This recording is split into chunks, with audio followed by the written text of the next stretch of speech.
Hi, it's me, Martin, and today I want to discuss with you guys the Polar Ignite fitness watch. Yes, more like a sports tracker than a smartwatch, so let's get right into it.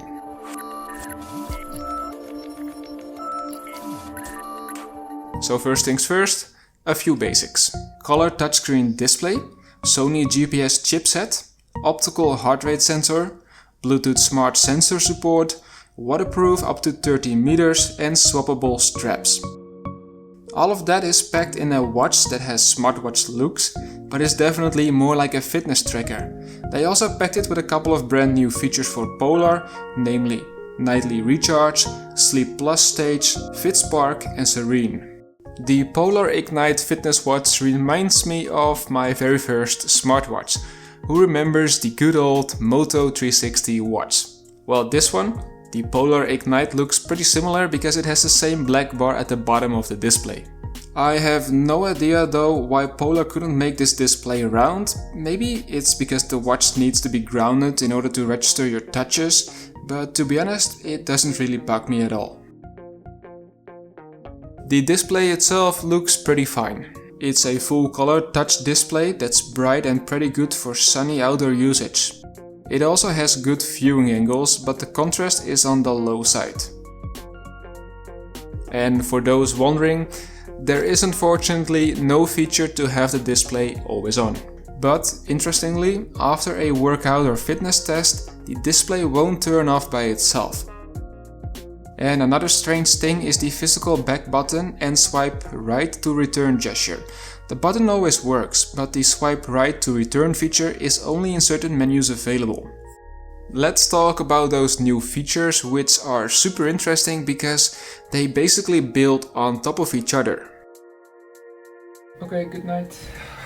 The Sleep Plus stage takes Polar's current sleep tracking feature a step further. Now it's able to detect your deep, light and REM sleep stages, sleep cycles, interruptions, and then gives you both continuity and overall sleep scores.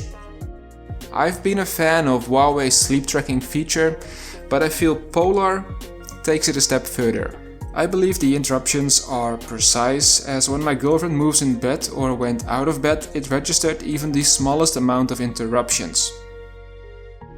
The sleep tracking feature isn't something new, but it provides a solid building block for the next feature, nightly recharge. This feature looks at your heart rate variability and the breathing rate. And by adding the latter one, Polar is able to measure how quickly your body calms down in the first few hours of sleep.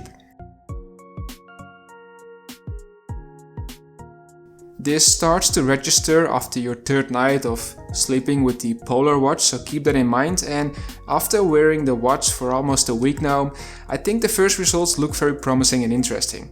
Just keep in mind though that daytime naps are not registered, so there is some work to be done for Polar. The third feature connected to this is called FitSpark. Basically what it does, it looks at your nightly recharge scores, and based on that it determines whether to give you a workout program or not. And also the intensity is based on your regular training program and what the results look like. I haven't seen any of this on any sports or smartwatch, so it's definitely a super unique selling point, especially if you keep in mind the price tag of this Polar Ignite fitness watch. It becomes even more interesting because the moment you finish the workout program, it gives you suggestions for your recovery, such as stretching and related core workouts that will help you and support the initial workout.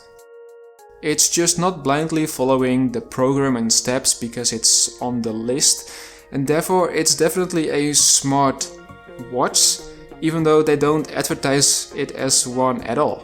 Let's talk about the workout programs in general. I feel that Polar is really doing a great job here with a good amount of activities to track, including outdoor swimming and some great pre-made sport programs. But let's start with the good, because the heart rate sensors measures it, to my belief, really accurate, and also has a very similar result to other smartwatches that I own. The point where Polar could improve on the most is basically GPS, as it isn't accurate compared to other watches that I've owned, and it does cut some corners, and if you pause or stand still for a moment, the GPS doesn't exactly know what to do.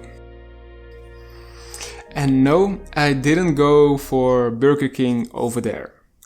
Trust me.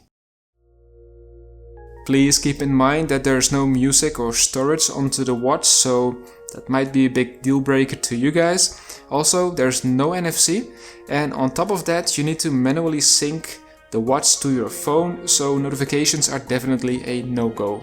Last but not least, let's not forget about the battery. I'm getting a daily battery life of around 4 to 5 days, and GPS battery time is around 1.5 days. Perhaps the most interesting thing is that Polar managed to do all of this in a fitness watch with smartwatch looks for less than $200, and I think that's a pretty good price point for a watch like this. Alright guys, that's it for today. I hope you enjoyed today's video, and if you did so, please give the video a like and subscribe in case you haven't already. In case you have some remarks or questions, drop them down below in the comment section, as I would love to help you out. As always, thank you so much for watching this video, and I hope to see all of you in the next one.